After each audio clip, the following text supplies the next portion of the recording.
Ainda sobre portos, o presidente da Codesp, Casemiro Técio Carvalho, fez esta semana um balanço dos seus primeiros 100 dias de gestão da autoridade portuária. E é com este assunto que nós abrimos o Momento do Porto de hoje, que recebe o pesquisador portuário, professor universitário Adilson Gonçalves. Professor, boa noite, obrigado, viu, por participar aqui com a gente. Boa noite aos telespectadores, é um prazer estar aqui novamente com vocês. O balanço desses 100 dias, professor, mostra a adoção aí de um padrão que, se não for espartano, pelo menos é de contenção de gastos, né? Já que resultou aí num lucro de 68 milhões para a Codesp, o maior nos últimos 18 anos. Pela situação que passou, né, pela falta de credibilidade da diretoria anterior e com a chegada dessa nova diretoria, me parece que esse pelo menos é um bom começo, não é, professor? Eu acho que até mais que um bom começo. Essa gestão, ela mostrou que tem um perfil técnico e ela vem aqui para fazer uma mudança no modelo de gestão. Diferente, né, desculpe, das outras administrações que sempre foram políticas, né, eminentemente políticas. A gente percebe que realmente eles vêm com esse perfil técnico e menos de gerência política. E as iniciativas que eles tomaram já nesse primeiro momento são iniciativas que mostram que podem estar num caminho bom e a gente torce para estar, porque o Porto de Santos, com a importância que ele tem, ele precisa realmente ser bem gerido e bem planejado. Nós vamos continuar com essa conversa. O presidente Técio também entrou no debate da ligação seca entre Santos e Guarujá. Se posicionou contra a ponte que havia sido anunciada e o governo do estado voltou atrás na decisão e convocou novas discussões. Ontem, na Câmara dos Deputados, ele falou novamente sobre o assunto. Melhor solução técnica encontrada: túnel. Por vários motivos, mas um dos principais, não intervenção em estruturas portuárias e futuras estruturas portuárias. Então, mas é que tá. A interrupção da navegação, ela é feita no lançamento do bloco, né? Então, você faz o seu planejamento de obra para fazer o lançamento do bloco. Então, você interrompe a movimentação por 2, 3 horas, 4 horas e faz um lançamento de bloco, né? E aí você faz a gestão da fila da atracação para atender uma intervenção em obra. Isso já é feito na dragagem. Quando você coloca uma draga, ela está bem no meio do canal, né? No momento que a draga está dragando, eu não estou operando o navio. Ela está dragando. Então, aí você faz um planejamento de obra entre dragagem e lançamento de túnel com operação portuária. Bom, o presidente da Codesp esteve aqui, inclusive, conversando com a gente também, já havia se posicionado contra, que a Codesp sequer tinha sido consultada a respeito desse novo projeto dessa ponte, e agora parece que o governo do estado voltou atrás, vai consultar a Codesp, o que me parece uma coisa de bom senso, inclusive, não é, professor? Quer dizer, a Codesp, sem dúvida, é uma das maiores interessadas na construção dessa ligação. Sim. A Codesp, as prefeituras de Santos, Guarujá, é uma iniciativa que é de interesse regional, não apenas de interesse do Porto. Já foi feita uma discussão um tempo atrás na Associação de Engenheiros e Arquitetos sobre a questão da ponte e do túnel.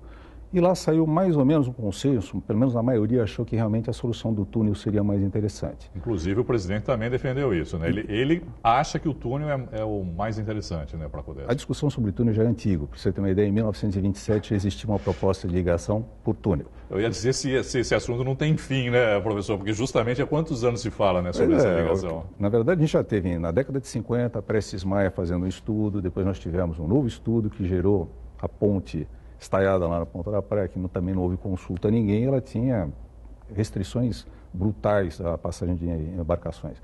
O que a gente tem de fato é o seguinte: nós não sabemos quão mais as embarcações ou as estruturas que vão transitar pelo porto vão crescer. Hoje a gente já tem uma restrição que é o linhão de Itatinga, mas existe a possibilidade futura de talvez até uma desativação de Itatinga e a remoção daquelas linhas, ou se for executado o túnel projetado pelo DERSA, fazer o enterramento das linhas, aí você teria a liberação aérea. Agora, a gente sabe qual é o limite do aprofundamento do canal. A gente sabe que acima de 17 metros é economicamente inviável. Então, o que é a diferença? Vou fazer uma ponte com 90, 100, 150 metros de altura ou vou fazer um túnel com 30 metros de profundidade? Pode ser uma obra mais cara, mas o importante realmente é verificar o que isso vai trazer de vantagem ou de desvantagem, qualquer uma das soluções, e escolher aquela que é a mais adequada para o desenvolvimento do porto. Uma solução mais definitiva, parece, né, professor? O túnel, ele que traria consequências menores em relação à ponte, não é? Sim, eu acredito que realmente o túnel seria a solução ideal. E o tipo de túnel que poderia ser feito aqui, que é o túnel em módulos, já tem vários exemplos bem-sucedidos no mundo. São caixas que vão sendo colocadas? Isso, que vão sendo rebocadas, afundadas e unificadas, cada uma a outra. E aí tira depois a água, injeta a Exatamente. Nós já temos exemplos disso em Hong Kong, temos exemplos disso na Suécia, na ligação entre a Suécia e a Dinamarca, no complexo de Øresund.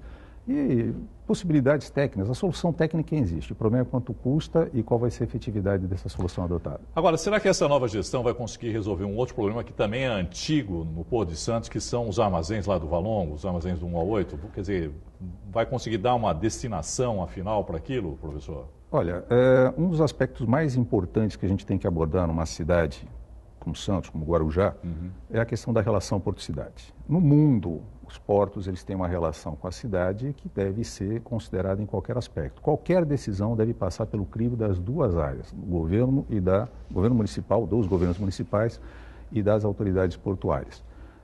Já tinha um projeto em andamento, só que esse projeto que estava sendo estudado dentro de um convênio que existe, aliás, entre a Prefeitura e a Codesp, era um projeto que tinha como base o mergulhão. Só que, depois do incêndio da Lemoa, chegaram à conclusão de que a solução do conflito rodoferroviário, que é aquele cruzamento que tem entre os trens e os caminhões, ali na proximidade da rua Cristiano Antoni, poderia ser resolvido um pouco antes e não precisaria do mergulhão. O mergulhão realmente era uma obra muito cara e que foi considerada inviável economicamente. Seria a pista ali, ficaria submersa, vamos chamar assim, passaria por baixo.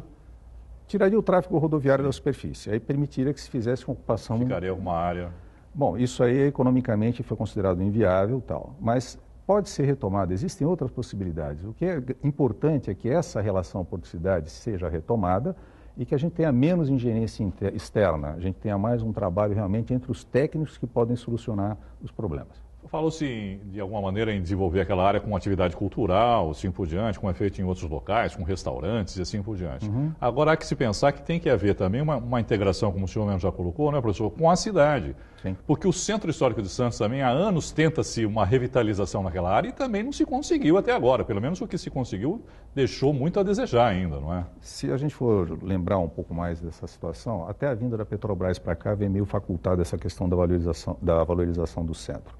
Santos e Porto de Santos e Cidade de Santos nasceram mais ou menos ao mesmo tempo, 1543 para o Porto, 1546 para a cidade.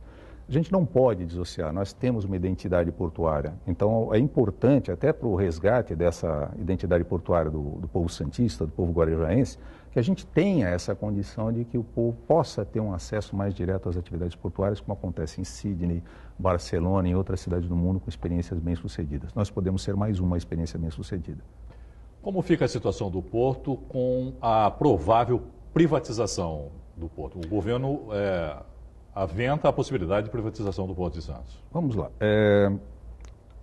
O Porto de Santos ele tem uma complexidade diferente dos outros portos brasileiros. Ele é o maior porto, 25% das operações de carga, da movimentação de carga de comércio exterior do Brasil é feita pelo Porto de Santos. Já foi assinado que o Porto de Santos não é, num primeiro momento, privatizável. O que se pretende fazer nesse momento, vamos lá, o que se pretende fazer nesse momento, que foi inclusive anunciado pela presidência da Codesp, é preparar o porto para a abertura de capital. Lá na frente, pode ser que chegue a um nível de privatização, mas hoje o porto, pela sua complexidade, ele teria que ter um passo a passo. O primeiro passo que eles estão apontando, primeiro, é fazer a regularização e essas atividades que a diretoria tem feito já são em busca dessa regularização da condição administrativa, dos passivos trabalhistas que a Codesp tem, como aportos, são coisas que estão sendo equacionadas. E aí, essa abertura de capital vai gerar uma condição de competitividade para o porto, pela atração de capital privado, e aí lá na frente pode ser que aconteça um outro tipo de modelo. Mas, segundo o que a gente tem ouvido, a ideia inicial não é a privatização do Porto de Santos, mas uma abertura de capital. Nessa mesma entrevista, nesse encontro com jornalistas que o presidente da Codesp teve, ele também anunciou a abertura de um escritório na China com o objetivo de prospectar novos negócios. Qual é o potencial dessa medida e existem escritórios em outros grandes centros também, professor?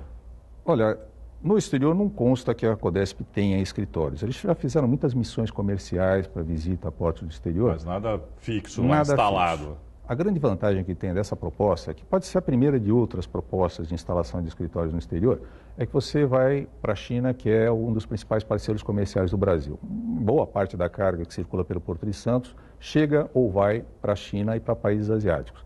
E pela proposta que a gente viu, a ideia é que esse escritório da China ele não seja somente para tratar de negócios com a China, mas no nível asiático, com países asiáticos de uma forma geral. Então é um primeiro passo e a gente precisa realmente atrair cargas e atrair novos clientes para o Porto de Santos. Esse é um passo visando a expansão de negócios comercial do porto. Mas o presidente também falou na expansão do porto físico, territorial. É possível, professor, isso? Veja bem, o porto ele tem a poligonal que define qual é a área específica de gestão do governo federal. E lá tem todos os terminais. Ele já tem alguns desafios hoje, presidente da CODESP, que é com relação aos arrendamentos, a conclusão das obras da Avenida Perimetral, uma série de fatores internos que hoje já precisam ser resolvidos. Em termos de expansão, o que a gente tem? Bom, ele vai ter que se preocupar com a ampliação da capacidade operacional do canal, seja em termos de profundidade, seja em termos de largura. E ele também tem que ter uma parceria muito boa, não apenas enquanto ativo do governo federal, mas enquanto relação com o governo estadual e com os governos municipais das cidades que ele abrange, de forma que você possa utilizar das leis de usucapião de solo que essas cidades têm, que já prevêem áreas para expansão portuária e retroportuária, e já estudos que foram feitos para o governo federal que dizem que existem áreas que têm potencial para implantação de zonas logísticas, de condomínios logísticos industriais, de zonas de processamento de exportação. E para que isso seja implantado, é necessário que exista uma grande sintonia entre a CODESP, o governo federal, os governos municipais e os governos estaduais. Áreas para expansão existem. O que a gente precisa é trazer novas cargas de maior valor agregado, e também gerar novos empregos, porque essas atividades, conforme elas vêm, a gente tem processos de modernização, de automação que estão aí às portas para entrar. E, logicamente, a gente vai ter que criar condições para que uma mão de obra que eventualmente deixe de ser utilizada nessas áreas seja utilizada em outras áreas com nova economia, de forma a garantir que não haja problemas sociais nem ambientais e que a gente tenha, então, a possibilidade de expansão econômica com melhoria da qualidade de vida na região.